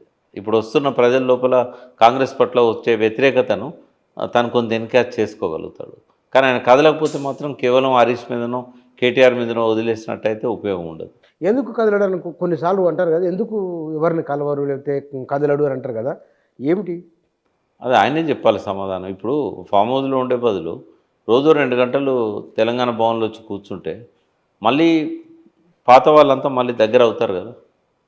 జర్నలిస్టులు కూడా కనీసం కలవాలనుకున్న వాళ్ళు, ఇప్పుడు ఇదివరకు ఆయనకు జర్నలిస్టులతో మంచి సంబంధాలు ఉండేది, అందరికి ఫోన్లు చేసి విషయాలు తెలుసుకునేటోడు. ఆ ఛానల్స్ అన్ని క్లోజ్ అయినాయి ముఖ్యమంత్రి అయిన తర్వాత. ఆయన చుట్టూ ఉండే పిఆర్ఓలు తప్ప బయట జర్నలిస్టుల ప్రపంచంతో ఆయనకు సంబంధాలు లేవు. చాలామంది నాకు చెప్తుంటారు, ఉద్యమకాలంలో నా ముందే 100 సార్లు సింగర్లకు కూడా ఫోన్లు చేసి మాట్లాడేవాడు. ఏది లేదు కదా, అసలు వన్ సైడ్ క్లోజ్ అయిపోయింది. అంటే ఒక బాధ ఏముంటుందంటే, అప్పుడు మమ్మల్ని పేరు పెట్టి ఫోన్ చేసి పలకరించి మాట్లాడేవాడు, కనీసం ఇప్పుడు అపాయింట్మెంట్ కూడా ఇస్తలేడు. వాళ్ళు ముఖ్యమంత్రి కాగానే ఏదో చెప్పుకుందాం అనుకుంటారు, వాళ్ళ బాధలు వాళ్ళకు ఉంటాయి. ఎన్నడూ పట్టించుకోకపోతే, వాళ్ళని దగ్గరికి రానియకపోతే, ప్రెస్ మీట్ పెట్టినప్పుడే ప్రెస్ మీట్లోకి వెళ్ళి ఒకరిద్దరు పేర్లు చెప్తే ఏం సంతోషం ఉంటుంది వాళ్ళకు. కమ్యూనిటీకి ఆయన ఇచ్చినవి కొంత ఉండొచ్చు జర్నలిస్టులకు, కానీ దాంతో సాటిస్ఫై కారు కదా. ఆ ఇళ్ళ నిర్మాణం కూడా ఆగిపోయింది, అలాట్మెంట్ కూడా కోర్టు తీర్పిచ్చినా కూడా ఆయన దాన్ని చేయలేకపోయాడు. ఇవన్నీ ఉంటాయి. ఒక్కొక్క సెక్షన్ దూరం చేసుకున్నాడు. ఇట్లా మనం ఒక్కొక్క సెక్షన్ గురించి మాట్లాడుకుంటూ పోవచ్చు. పోడు భూముల పట్టాలు లాస్ట్ మినిట్లో ఇచ్చాడు, అక్కడ కూడా మళ్ళీ వాళ్ళల్లో విభేదాలు వచ్చినాయి. అవి లాస్ట్ మినిట్ కాకుండా ఒక 4-5 ఏళ్ళ ముందే కనుక అది ఇచ్చి ఉంటే సెటిల్ అయ్యేవాళ్ళు. వాళ్ళు ఎవరికైతే కొంతమంది గిరిజనేతలు కూడా పోడు చేసుకున్నారు, పేదవాళ్ళే, దళితులు ఉన్నారు, అలా లంబడీలు ఉన్నారు, కొంతమందికి రాలేదు. ఇటువంటివన్నీ కూడా ముందే చేసుకొని ఉంటే ఆ దీపం ఉండగానే ఇల్లు చక్కబెట్టుకోవాలంటారు కదా. అవును. ఆ 5 ఏళ్ళు అయిపోయి లాస్ట్కు ఎలక్షన్లకు నోటిఫికేషన్ వచ్చే ముందర పోయి పట్టాలు ఇచ్చారు. ఇట్లాంటి ఇప్పుడు 10 ఏళ్ళు పరిపాలన కూడా ఒక ఆదివాసీని మంత్రి చేయలేకపోయారు. 2 టర్ములు కూడా బంజారా ట్రైబ్కే ఇచ్చిండు. పోనీ బంజారా ట్రైబ్కు 2 సార్లు మంత్రి పదవులు ఇచ్చి తండాలు గ్రామ పంచాయతీ చేసినా కూడా వాళ్ళు ఓట్లేయలేదు. ఈయన చేసిన మంచి పనులు కూడా ఆయన ఖాతాలో జమ కాలేకపోయారు. ఎందుకు కాలేదు? రకరకాల కారణాలు ఉంటాయి. మళ్ళీ ఇక్కడ కూడా వేరే ఎన్నెన్నో కారణాలు. ఒక్క కారణం చెప్తాను నేను. ఇప్పుడు తండా ఒక ఊరికి అనుబంధంగా ఉన్నప్పుడు ఆ తండా అంతా ఒక తాటి మీద ఉండేది. ఆ తండాలో ఒక నాయకుడు ఉండేవాడు, ఆ నాయకుని మాటకు ఆ తండాలో వాల్యూ ఉండేది. తండా గ్రామ పంచాయతీ అయినాక వార్డు మెంబర్ల దగ్గర నుంచి సర్పంచ్ దాకా కొట్లాటలు వచ్చి వర్టికల్గా డివిజన్ వచ్చింది. ప్రతి తండాల లంబాడీలు 2 వర్గాలు అయిపోయింది. ఆయన మంచి చేయకపోతే చెడు ఎదురైంది. కానీ వాస్తవం మంచిది కదా, వాళ్ళ డిమాండ్ కదా అది. వాళ్ళ డిమాండే, కానీ ఆయన అంత లోతుగా ఆలోచించలేదు. ఈ తండాలు మళ్ళీ రాజకీయ చిచ్చు మొదలవుతుంది, వర్గాలు అవుతాయి, కులకట్టు పోతుంది, తెగ కట్టు పోతుంది, సింపుల్గా ఉంటుంది చూస్తే. కానీ ఓట్ బ్యాంకు దెబ్బ పడుతుంది కదా. దళిత బంధు ఉంది, చాలా మంచి పథకమే. దాన్ని ఇంప్లిమెంట్ చేసే క్రమంలో వాళ్ళకు నమ్మకం ఇవ్వలేకపోయాడు, అందరికి వస్తుందనే నమ్మకాన్ని కల్పించలేకపోయాడు. అంటే మంచి పనులే చేసిండు, ఆ మంచి పనులను జనంలోకి చెప్పుకోవడంలో విఫలమైండు. జనం లోపల అనుమానాలను నివృత్తి చేయడంలో ఇప్పుడు ఎంత పెద్ద బ్లండర్ అంటే ఆ ప్రభుత్వం మళ్ళీ అధికారంలోకి రాకుండా పోవడానికి ఒక 3-4 ప్రధాన కారణాలు చెప్తే అందులో మేడిగడ్డ ఒకటి. ఆయన నీటిపారుదల శాఖ మంత్రి. ఆ టైంలో అసెంబ్లీలో ఉన్న క్వశ్చన్స్ వచ్చినప్పుడు హరీష్ రావు గారు కూడా నీటిపారుదల మీద మాట్లాడుతూ వచ్చారు. అక్టోబర్ 21 రాత్రి అది బ్లాస్ట్ అయినప్పుడు, కుంగినప్పుడు తెల్లారి పొద్దున పోవాలి కదా, పోయి ఫస్ట్ అసలు అది పరిశీలించాలి కదా. ఎందుకు పరిశీలించాలి? ఆయన ఎందుకు పరిశీలించాలంటే ఆయన నీటిపారుదల శాఖ మంత్రి కాబట్టి, ఆయన ముఖ్యమంత్రి కాబట్టి ఆ బాధ్యత నెరవేర్చిండా? పోనీ ఒక మంత్రినన్నా పంపించగలిగిండా? పోనీ ఏం కాలేదని చెప్పి ప్రజలకు ధైర్యం చెప్పిండా? పోనీ ఇంజనీర్లతోని దాన్ని పరిశీలించి ఇది ఎందుకు జరిగిందనే దాని మీద ఏమీ లేదు అసలు. అంటే మౌనం ఏదైతే ఉన్నదో, ఒక ముఖ్యమంత్రి, ప్రభుత్వాన్ని నడుపుతున్న వ్యక్తి, ఆ శాఖకు బాధ్యుడు, ఆయన మౌనము ఎంత మూల్యం చెల్లించాల్సి వస్తుందనేది ఆయన ఆలోచించాడు. పోనీ పార్టీ ప్రతినిధులు ఎవరైనా మాట్లాడారా? ఆ 10 రోజుల తర్వాత నేను మాట్లాడింది మొట్టమొదటి కామెంట్ అది. చైర్మన్ ఉన్నా కాబట్టి ప్రభుత్వం తరఫున నేను మాట్లాడాను ఆ రోజు. 10 రోజుల తర్వాత నేను లేను, అమెరికాలో ఉన్నప్పుడు. ఎవరు మాట్లాడతారు అని చెప్పి నేను వచ్చినాక మాట్లాడాను. ఎందుకు మాట్లాడలేదు? జరగాల్సిన నష్టం జరిగిపోతూ ఉంటే చూస్తూ కూర్చున్నారు కదా. డ్యామ్ సేఫ్టీ వాళ్ళు వచ్చేసి వాళ్ళు ఏ పరిశీలన చేయకుండానే ముఖం మీద ఒక రిపోర్ట్ పడేసిపోతే దాన్ని క్వశ్చన్ కూడా చేయలేదే. ఎందుకు అసలు అంతా పోనీ ఆ కాలం అంతా పోయిండా ఆయన? ఇప్పటికైనా పోయిండా? ఈ రోజు వరకు కూడా మేడిగడ్డ పోలే కదా. అన్నీ ఎట్లా ఉంటాయి. ఇప్పుడు రేపు పీసీ ఘోష్ కమిటీ ఉంది విచారణ, నేను పోతున్నా కమిటీ ముందుకు, ఆయనకు కూడా నోటీసులు వస్తాయి. రేపు ఆయన ఏదైనా ప్రశ్న అడుగుతాడు, ఒకటే ప్రశ్న అడుగుతాడు, మీరు నీటిపారుదల శాఖ మంత్రిగా ఆ టైంలో ఉన్నారు, మీరు ముఖ్యమంత్రిగా ఉన్నారు, మీరు ఎప్పుడైనా మేడిగడ్డను సందర్శించిందా అని అడిగిండు అనుకో, కేసీఆర్ ఏం చెప్తాడు? పోవాలి కదా, ఇప్పటికైనా పోవాలి కదా. అవును, వెళ్ళి చూసి వచ్చి ఇప్పుడు ఆయనకు సమాధానం చెప్పడానికైనా పోవాలి కదా. ఆయన పిలవకుండానే పీసీ ఘోష్ కమిటీ విచారణ అయిపోతుందా? కర్త కర్మ క్రియ తానే అని చెప్పుకున్నాడు కదా. మరి బండి సంజయ్ నువ్వు మాట అన్నారు, కేసీఆర్ అరెస్ట్ చేస్తారేమని నిన్న పేపర్లలో వచ్చింది, నిన్న మొన్న. అంటే అరెస్ట్ చేయదా? ఇప్పుడు బుచన్న, ఇప్పుడు చట్టాలు కలిగిన వాళ్ళ చుట్టాలు అయిపోయినాయి. అధికార పార్టీ అనుకుంటే ఏం నేరం చేయకపోయినా అరెస్ట్ చేయవచ్చు, అధికార పార్టీ అనుకుంటే ఎన్ని నేరాలు చేసినా కూడా వదిలిపెట్టవచ్చు. అటు ఇటు రెండు వైపులా. కాబట్టి అరెస్ట్ చేయడానికి దానికి రీజన్ ఉండాల్సిన అవసరమేంది, కారణం ఉండాల్సిన అవసరమేంది? వాళ్ళు చేయదలుచుకుంటే చేస్తారు అంతే. ఇప్పుడు ఒక 10 ఏళ్ళు పరిపాలన చేసిన వ్యక్తి మీద బట్టగాల్చి మీదేయచ్చు, తవ్వితే కొంత వెళ్తాయి కూడా, ఏదో ఒక ఆధారంతో అరెస్ట్ చేయవచ్చు కదా, కేసు పెట్టవచ్చు. ఆర్థికపరమైనట్టయితే దోషిగా నిరూపించాల్సిన అవసరం ప్రాసిక్యూషన్కు లేదు. ఈడీ కేసులలో తాను నిర్దోషిని దోషే చెప్పుకోవాల్సిన పరిస్థితి. ఆ రకంగా చట్టాలన్నీ కూడా మార్చేశారు. కాబట్టి అరెస్ట్ అనేది వాళ్ళ విచక్షణ మీద ఆధారపడి ఉంటుంది తప్ప, ఏదైనా డిమాండ్స్ పెట్టినప్పుడు ఈయన లొంగలేదనుకో అప్పుడు అరెస్ట్ చేస్తారు. ఒకవేళ కాంగ్రెస్ తన పని తాను, బీఆర్ఎస్ కనుక ఇట్లే ఉంటే, మూడో ఫోర్స్ వచ్చిన కేసీఆర్ లాగానో, కేసీఆర్ ఉన్నారు కాబట్టి రేవంత్ రెడ్డి ఎదగడానికి ఒక స్కోప్ ఉన్నది. ఇప్పుడు ఆ క్యాపబిలిటీ ఉన్న వాళ్ళు కనబడుతున్నారా? వాతావరణం ఇంతకన్నా కొంత అటు ఇటు కూడేయడమా ఉండవచ్చు కాంగ్రెస్ పార్టీలో. మరొక ఫోర్స్ వస్తే కనుక మూడో శక్తి బాగా అసంతృప్తి ఉంది బీసీలలో. అది చాలదా? ఇప్పుడు తెలంగాణ ఉద్యమంలోకి రాకముందు కేసీఆర్ ఎంతమంది తెలుసు? ఫ్యూ తక్కువ. మీకు ఒక మాట చెప్తా. జయశంకర్ సారు నాకు ఫోన్ చేశాడు అమెరికా నాడు. ప్రకాష్, నాకు ఈ చంద్రశేఖర్ అంటే ఎవరో ఫోన్ చేసిండు, ఆయన నేను మంత్రిగా పనిచేసిన అన్నాడు, ఆర్టీసీ ట్రాన్స్పోర్ట్ మినిస్టర్గా చేసిన చంద్రబాబు గవర్నమెంట్లో అన్నాడు. ఎంత యాద్ చేస్తున్నా ఆయన ముఖం నాకు గుర్తొస్తలేదా, నీకు తెలుసా ఈ చంద్రశేఖర్ ఎవరో అన్నాడు. మీకు తెలుసా మరి అప్పుడు? అయితే నేనన్నా, నేను ఒక్కసారి ఆయన ఛాంబర్ పోయినా సార్, ఆయన లేడు ఆ రోజు, నాకు కూడా తెలియదు అన్నాను నేను. అంటే మెదక్ జిల్లాకే పరిమితమైంది ఆయన. ఆయన మంత్రి ఉన్నా కూడా తెలుగుదేశం పార్టీ సర్కిళ్ళల్లో ఆయన తెలుసు. టీడీపీలో తెలిసి ఆదిలాబాద్ నుంచి శ్రీకాకుళం దాకా తెలుసు, ఎందుకంటే క్లాసులు చెప్పేవాడు. ఎట్ ది సేమ్ టైం ఆ పార్టీలో మంత్రిగా ఉన్నాడు కాబట్టి అట్లా కూడా వాళ్ళకి తెలుసు. కానీ ఒక మంత్రిగా రాష్ట్రాన్ని ప్రభావితం చేయగలిగిన క్యారెక్టర్ అయితే ఆ రోజు ఆయన ఎస్టాబ్లిష్ చేయలేకపోయాడు. తెలంగాణ ఉద్యమంలోకి వచ్చినాక తెలంగాణ ఆయన లేపింది కదా. ఇప్పుడు 90% ప్రజలకు రాష్ట్రంలో అదర్ దెన్ మెదక్ ఆయన పరిచయం అయింది తెలంగాణతో. 2001 తర్వాతనే పరిచయం అయింది. మరి బీసీ నాయకులు కూడా అట్లే ఎదుగుతారు కదా. అది తెలంగాణ అనివార్యత. బీసీలకు కూడా అనివార్యత సృష్టించాలి. ఉన్నది వ్యాక్యూమ్. కానీ వాళ్ళకి ఏం అన్యాయం జరుగుతుందో వాళ్ళకి చెప్పేవాళ్ళు లేడు, దాని మీద రీసెర్చ్ చేసిన వాళ్ళు లేరు. అప్పుడు కూడా ఏం రీసెర్చ్ ఉండే.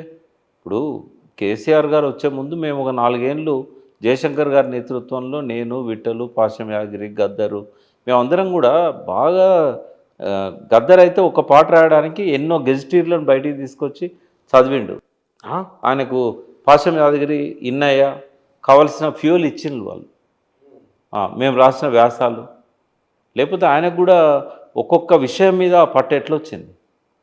సరే, కొంత ఆయన మార్క్సిస్ట్ లెనినిస్ట్ భావజాలంతో ఉన్నాడు కాబట్టి ప్రతిదాన్ని కీన్గా అబ్జర్వ్ చేశాడు కాబట్టి రాయగలిగాడు. గద్దరు పాటలు లేకుండా మాలాంటి వాళ్ళము కృషి చేయకుండా భావజాల వ్యాప్తి ఎక్కడ జరిగింది? ఎన్నో వందల ఆర్టికల్స్ రాశాం కదా కేసీఆర్ గారు రాకముందే. అంతా జరిగిన తర్వాత కదా. అయితే మేము ఎంతైనా ఒక చదువుకున్న వాళ్ళ సెక్షన్కే పరిమితమైనాం. గద్దర్ పాటలు కొద్దిగా పోయినాయి ప్రజల్లోకి, జనసభ, మహాసభ ఇట్లాంటి కొన్ని జనాల్లోకి తీసుకెళ్ళగలిగాయి వామపక్షవాదులు. బట్ మెయిన్ స్ట్రీమ్లో అందరిని కూడగట్టింది కేసీఆర్ గారు. ఆ కేసీఆర్ గారు లాగా బీసీ నాయకులు కూడా జనంలోకి భావజాల వ్యాప్తి చేసినట్టయితే ఒక కదలిక వస్తుంది.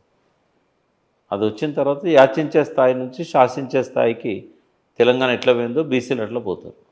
ఇందాక మీరు అన్నారు ఆశ ఉండాలి, అంచనా ఉండాలి అన్నారు కదా. చూద్దాం, ఇది ఆశించడము, అంచనా వేసుకోవడము. బహుశా రాబోయే రోజులలో ఈ పరిణామాలు ఇట్లే కొనసాగితే కనుక తెలంగాణ రాజకీయం ఎట్లా ఉండవచ్చు? బీజేపీ ఒకవైపున, నరేంద్ర మోదీ వారు ఊరుకోరు, ఏదో ప్రయోగం చేద్దామనుకుంటారు.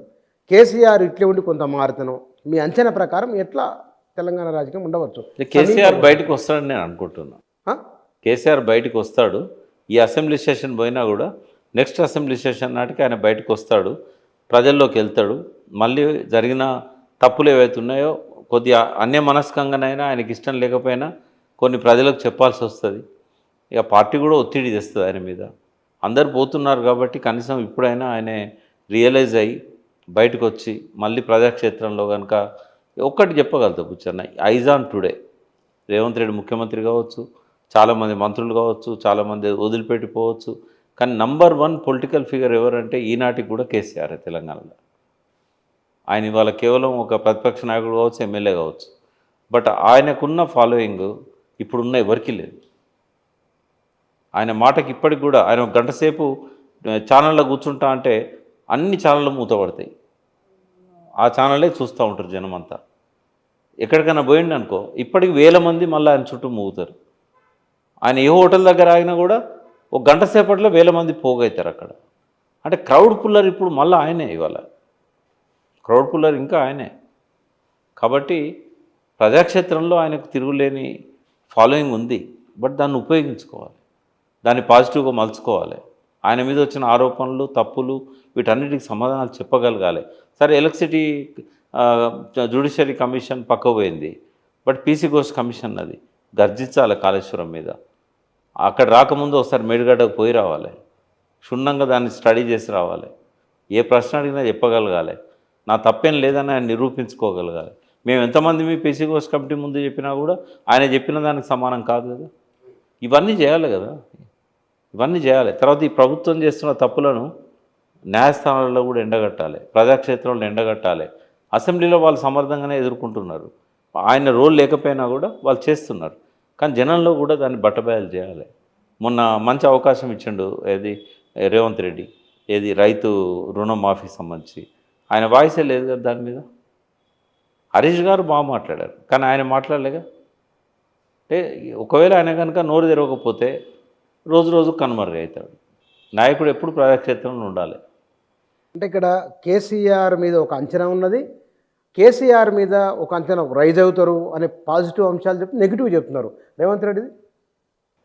రేవంత్ రెడ్డి తను ఏదైతే మాట్లాడుతున్నాడో అది అమలు చేస్తే చాలు. నేను రైజ్ అవుతా, నేను హుందాగా ఉంటా, నేను మంత్రి కాకుండా ముఖ్యమంత్రి అయినా, నేను నేర్చుకుంటున్నా, నేను ఎదుగుతున్నా, ప్రజల ఆకాంక్షలు నేను నెరవేరుస్తా, నేను ఇచ్చిన హామీలన్నీ నెరవేరుస్తా, ఏవైతే అంటున్నాడో అవి ఖచ్చితంగా దానికి కట్టుబడి అమలు చేస్తే యాంటీ ఇన్కంబెన్సీ రాదు కదా, ఎందుకు వస్తుంది? కానీ ఆ పరిస్థితి ఆయనకు లేదు. చాలా ఒక అనుభవజ్ఞుడైన చీఫ్ మినిస్టర్ ఇవాళ ఆ స్థాయిలో ఉన్నా కూడా అన్ని హామీలు అమలు చేయడం అనేది సాధ్యం కాదు. సరే అప్పులకు భయపడకుండా అప్పులు దేని నేను ఎట్లా తీరుస్తాడో కూడా చెప్పాలి ఆయన. ఇప్పుడు కేసీఆర్ను ఆయనే అప్పులు తెచ్చిండు అని చెప్పి ఆయన ఏదైతే బ్లేమ్ చేశాడో అది ఆయనకు మెడకు చుట్టుకున్నది. ఇప్పుడు అట్లా అనాల్సింది కాదు. ఇప్పుడు ఆయనన్న 10 సంవత్సరాలలో 6 లక్షల కోట్ల అప్పు తీసుకొచ్చాడు. ఈయన 8 నెలలనే 50,000 కోట్లు తీసుకొచ్చాడు. మరి ఇదే పద్ధతిలో పోతే 12 లక్షల కోట్లు అవుతుంది ఈ 5 ఏళ్ళల్లో. అంటే నువ్వు ఆయన ఎందుకు బ్లేమ్ చేసావు? ఇప్పుడు నీకే అది అడ్డంకిగా మారింది. రేపు మళ్ళీ ముఖం పెట్టుకొని జనం దగ్గర పోతావు. ఇదే టీఆర్ఎస్ వాళ్ళు అంటారు కదా, మేము 6 లక్షల కోట్లు చేస్తేనే నువ్వు ఇల్లే ఖర్చినావు, మరి ఇప్పుడు నువ్వెందుకు చేస్తున్నావు అప్పులు అని అంటారా అనరా? కొన్ని ముందటి కాలం బంధం వేసుకోవద్దు. ప్రభుత్వంలోకి వచ్చినాకనైనా అర్థం చేసుకొని నేను కూడా తేవాల్సి వస్తుంది. ఇంకోటి ఏంటంటే రియల్ ఎస్టేట్ అనేది ఒక పెద్ద వనరు తెలంగాణకు, ఇది ఆర్థికంగా అది కుదేలైపోయింది. ఇప్పుడు కుదేలా అసలు నడుస్తలేదు. కొన్ని లక్షల కోట్ల స్క్వేర్ ఫీట్ ఏరియా అమ్ముడు పోకుండా పడి ఉన్నది. ఇప్పుడు అందరూ ఆందోళన చెందుతున్నారు. ఏ కారణంలో కూడా నీకు రియల్ ఎస్టేటు ఎందుకు ఇప్పుడు మీరు ఒకసారి మీ ఛానల్ తరఫున కొన్ని రిజిస్ట్రేషన్ ఆఫీసెస్ ఎక్కడైతే బాగా రియల్ ఎస్టేట్ జరిగిందో ఇటు వెస్ట్ వదిలిపెట్టండి. వెస్ట్లో ఎప్పటికీ ఉంటుంది ఫైనాన్షియల్ డిస్ట్రిక్ట్, ఇటు ఎప్పటికి ఉంటుంది రిజిస్ట్రేషన్, కూకట్పల్లి ఇదంతా. బట్ 4 దిక్కులో మీరు చూడండి రిజిస్ట్రేషన్ రెవెన్యూ తగ్గిపోయిందిగా బాగా. రీజన్ ఏంది? ఇప్పుడు నువ్వే అప్పులపాలైనా అంటే ఎవడు కొంటాడు? ఇక్కడ పెట్టుబడులు ఎవడు పెడతాడు? నీకు పెట్టుబడులు పెట్టడానికి వచ్చేవానికి ప్రభుత్వం స్థిరంగా ఉంటుంది. రెండవది ఇక్కడ ఆర్థికంగా వీళ్ళు చేయగలుగుతారు, మనకేమన్నా ఫెసిలిటీస్ ఇవ్వాలని చెప్పి వాళ్ళు ప్రకటిస్తున్నారు, ఇవ్వగలుగుతారు. ప్రభుత్వం నుంచి కొంత ఎక్స్పెక్ట్ చేస్తారు. ఇవాళ నిన్న కూడా నేను మళ్ళా అహ్మదాబాద్ పోయినాను. మోడీ అక్కడ దొలేరా అని ఒక సిటీ కడుతున్నాడు. సెమీ కండక్టర్స్ అనేది ఇప్పటిదాకా ఇండియాలో మ్యానుఫ్యాక్చరింగ్ లేదు. మొత్తం బిజినెస్లో 50% తైవాన్ది ఉంటే రిమైనింగ్ 50% జపాన్ ఇవి ఉండే. 91,000 కోట్ల సెమీ కండక్టర్ ఇండస్ట్రీకి దాదాపుగా 70% సబ్సిడీస్ కేంద్ర ప్రభుత్వం నుంచి 50%, గుజరాత్ రాష్ట్ర ప్రభుత్వం నుంచి 20%. 70% అంటే 65-67,000 కోట్ల డబ్బు ప్రభుత్వం నుంచి ఇచ్చినాక ఇండస్ట్రీస్ రావా? బ్రహ్మాండంగా. మరి ఇక్కడ ఇనిషియేటివ్ ఏది? అది ఇస్తేనే కదా నీకు ఇండస్ట్రియలిస్టులు వచ్చేది. ఇవన్నీ కూడా ఇప్పుడు ఈవెన్ టీఆర్ఎస్ పాలనలో ఏవైతే ఇండస్ట్రీస్ వచ్చాయో అవన్నీ మరి వేళ్ళు ఉండుకోవడానికి, వాళ్ళు బలపడడానికి, వాళ్ళకి ఇచ్చిన హామీలు నెరవేర్చే విధంగా దానికి కావాల్సిన మౌలిక సదుపాయాల కల్పన కోసం ఆ ప్రయత్నం చేయాలి కదా. అది జరగడం లేదు. లేనప్పుడు ఒక హోప్ ఎట్లా వస్తుంది ఇండస్ట్రియలిస్టులకు? ఎట్లా వస్తారు? 8 నెలలు టూ అర్లీయే.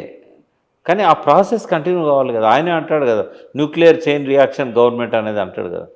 మరి నువ్వు ఆ చైన్ రియాక్షన్లో భాగంగా నువ్వు ఎందుకు తారుమారు చేసావు? ఫార్మాసిటీని ఎందుకు అక్కడి తీసేసావు? సరే కాలుష్యం యాంగిల్లో చూసినప్పుడు ప్రభుత్వం బాధ్యత తీసుకుంటుందని కేసీఆర్ చెప్పిండు. ఆ ఒక్క యాంగిల్ చూడకుండా ప్రపంచంలోనే ఫార్మాకు ఒక హబ్బుగా తెలంగాణ చేయాలనే కేసీఆర్ గారి ఆ లక్ష్యం ఏదైతే ఉన్నదో దాన్ని మొదట్లోనే గండి కొట్టావు కదా. అక్కడ ఒక న్యూయార్క్ సిటీకి నేను చేస్తాను అన్నావు. మరి ఫైనాన్షియల్ డిస్ట్రిక్ట్లను ఇవాళ అంతస్తులు ఖాళీగా ఉన్నాయి అమ్ముడు పోక. ఇంకో న్యూయార్క్ సిటీకి ఎక్కడ స్కోప్ ఉంటుంది? జాగా ఉన్నంత మాత్రాన న్యూయార్క్ సిటీ అవుతుందా? బిల్డర్స్ రావాలి, కన్స్ట్రక్షన్ చేయాలి. కన్స్ట్రక్షన్ చేయాలంటే ఎంప్లాయ్మెంట్ జనరేట్ కావాలి, ఆర్థిక వనరులు పెరగాలి, మౌలిక సదుపాయాలు పెంచాలి. ఇంకో పక్కన అక్కడ ఆళ్ళలేదు చూడలేదు, ఇంకో పక్కన తుర్కపల్లిని స్మార్ట్ సిటీ చేస్తానని అమెరికాలో పోయి ప్రకటిస్తుంది. తుర్కపల్లి దగ్గర భూమే లేదు, నువ్వు ప్రభుత్వం తీసుకుందామంటే. ఆ ఉన్న షెడ్యూల్లోనే ఇండస్ట్రీలు రాలేదు. ఆ కేటీఆర్ కృషి వల్ల జినోమ్ వ్యాలీ అదంతా కూడా 7 దశలకు పోయింది, అది 7th ఫేజ్ పోయింది. బట్ ఇప్పుడు ఇంకా ఎక్స్పాన్షన్ కాడ స్కోప్ ఏది నీకు? అంటే ఊరికే మాటలు వదిలిపెడుతున్నాడు స్టడీ లేకుండా. తను రియల్ ఎస్టేట్లోకి వెళ్ళి వచ్చాడు. మరి ఏ రంగం మీద పట్టున్నా లేకపోయినా రియల్ ఎస్టేట్ మీద పట్టు ఉండాలి కదా. మరి నువ్వు ముఖ్యమంత్రి అయినాకనే కదా రియల్ ఎస్టేట్ దెబ్బతిన్నది. రేపు ఎల్లుండో సూసైడ్ స్టార్ట్ అవుతాయి. ఎందుకంటే బాగా ధరలు పెరుగుతున్నాయి కదా అని కొనిపెట్టుకున్నారు. ఇప్పుడు కొన్న ధరకు అమ్ముదామంటే కూడా వాళ్ళకు పోతలేవు. వాళ్ళు ఇచ్చిన అడ్వాన్సులు క్యాన్సిల్ అవుతాయి, రిజిస్ట్రేషన్లు జరిగాయి. ఆలోచించాలి కదా ఇదంతా. ఒక ముఖ్యమంత్రి కాబట్టి ఎవడు పట్టించుకుంటాడు? ప్రతిరోజు పేపర్లలో హెడ్డింగ్స్ వస్తున్నాయి, రైతులు చచ్చిపోతున్నారు, ఒకరు ఇద్దరు ప్రతిరోజు బలవన్ మరణాలు పాల్పడుతున్నారు. భరోసా ఇచ్చే మాటలు ఏవి నీ దగ్గర నుంచి?